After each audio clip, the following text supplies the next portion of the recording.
साथियों प्रणाम। पुस्तक जन्म शताब्दी पुस्तक माला 66 भगवान और भजन का मर्म, प्रवचन श्री राम शर्मा आचार्य आपको अपनी आवाज़ में पढ़कर सुनाते हैं। आइए सुनते हैं। गायत्री मंत्र हमारे साथ साथ। ओम भूर्भुवः स्वाहा तत्सवितुर्वरेण्यं भर्गो देवस्य धीमहि धियो यो नः प्रचोदयात्। देवियों भाई, स्वर्गलोक में कोहराम मचा हुआ था। विष्णु भगवान के कान में एक आवाज़ बराबर आ रही थी कि हमारी सहायता कीजिए, हमारी सहायता कीजिए, मदद कीजिए। उसी वक्त नारद जी आ गए। नारद जी से भगवान विष्णु ने पूछा, नारद जी क्या बात है, क्या बात है? कौन हल्ला मचा रहा है, कौन शोर मचा रहा है और हमारी नींद में खलल डाल रहा है? नारद जी ने कहा, महाराज जी, द्रौपदी मुसीबत में पड़ गई है और वही चिल्ला रही है कि भगवान हमारी सहायता कीजिए। भगवान ने कहा, नारद जी, हमारे यहाँ सहायता करने का कोई विधान नहीं है। हमारे यहाँ एक ही विधान है, कर्म और उसका फल। सारी सृष्टि हमने इसी आधार पर बनाई। आदमी अपना कर्म करते हैं और उसका फल पाते रहते हैं। कितने आदमी हैं जिनमें से कोई दुख पाता रहता है, किसी का ऑपरेशन होता रहता है, किसी को कष्ट होता रहता है, किसी को क्या होता रहता है। नारद जी, हम किस किस की सहायता करेंगे? अगर हम सहायता करेंगे, कर्मों की व्यवस्था करना हमारे लिए कठिन हो जाएगा। हम किसी द्रौपदी की कोई सहायता नहीं कर सकते। नारद जी ने कहा, महाराज जी, फिर कैसे बात बनेगी? भगवान ने कहा, नारद जी, हम कुछ नहीं कर सकते, हम मजबूर हैं। हमने दुनिया बनाई है और दुनिया में कायदे कानून बनाए हैं। कायदे और कानून का उल्लंघन करके कोई व्यक्ति विशेष हमसे प्रार्थना करता है और हमारी मिन्नतें करता है कि प्रार्थना और मिन्नतों के आधार पर हम उसके साथ रियायत करेंगे। प्रार्थना और मिन्नतों के आधार पर हम अगर लोगों के साथ में रियायतें करने लगेंगे तो हमारी सृष्टि की रचना गड़बड़ा जाएगी और हमारे लिए कायदे कानून बाकी नहीं रह जाएंगे। फिर लोग मिन्नतें करेंगे, प्रार्थना करेंगे और हमारी मदद मांगेंगे और फिर कोई पुरुषार्थ नहीं करेगा। इसलिए हमने कोई ऐसा कानून बनाया ही नहीं कि हम किसी की प्रार्थना को सुने और किसी की सहायता करें। नारद जी ने कहा, महाराज जी, क्या कोई उपाय नहीं है कि जिससे आप द्रौपदी की सहायता कर सकें? उन्होंने कहा, सिर्फ एक उपाय है। द्रौपदी के किए हुए कोई शुभ कर्म हो तब हम उनका बदला जरूर चुकाएंगे। तब हम उनका बदला चुकाए बिना रह नहीं सकते। बस शर्त यही है कि उसने कोई शुभ कर्म किए हों। द्रौपदी के शुभ कर्मों के बारे में जानने के लिए मुनीम जी को बुलाया गया। पूछा गया कि देखिए, द्रौपदी का कोई शुभ कर्म है क्या? शुभ कर्मों का खाता खोलकर जब देखा गया तो एक शुभ कर्म मिल गया। क्या शुभ कर्म मिल गया?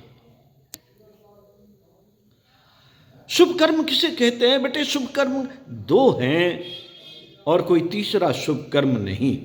एक शुभ कर्म है अपने कुसंस्कारों को धोना, यह भी शुभ कर्म है। अपना उज्जवल चरित्र और उज्जवल चिंतन बना लेना, यह भी शुभ कर्म है। दूसरा शुभ कर्म है सत प्रवृत्तियों की सहायता करना। हर एक की सहायता करना नहीं, हर एक की सहायता करना नहीं, सत प्रवृत्तियों की सहायता करना।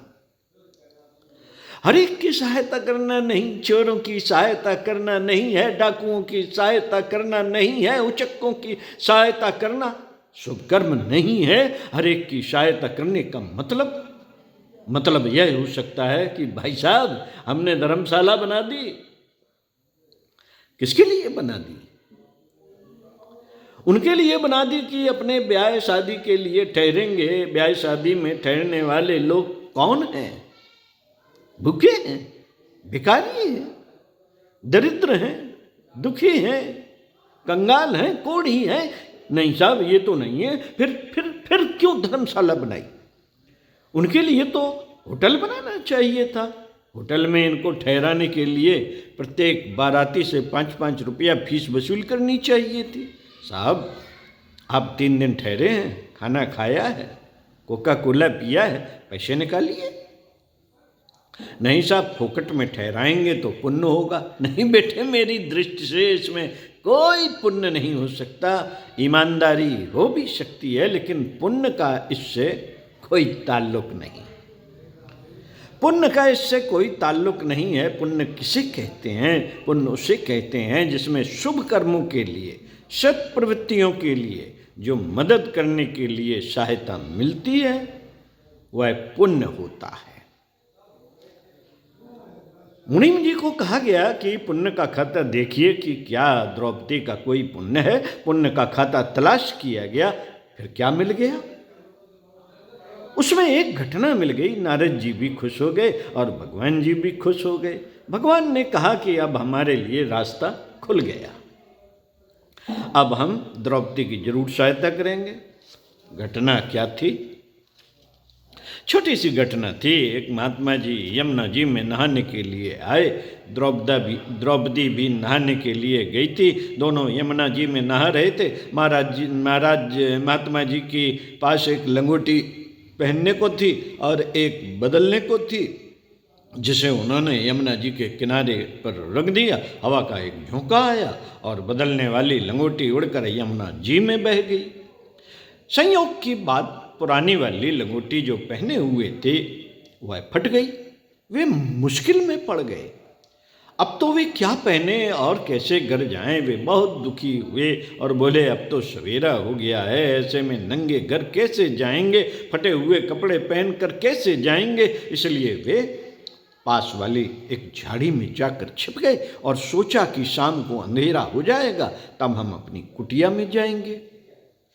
महात्मा जी शर्म के मारे चुपचाप एक झाड़ी में छिपे बैठे थे। द्रौपदी ने ये सब बातें देख ली थी। वह धीरे धीरे झाड़ी के पास आई और आने के पश्चात महात्मा जी को आवाज दी, पिताजी। हाँ बेटी, क्या कहना है? पिताजी यह कहना है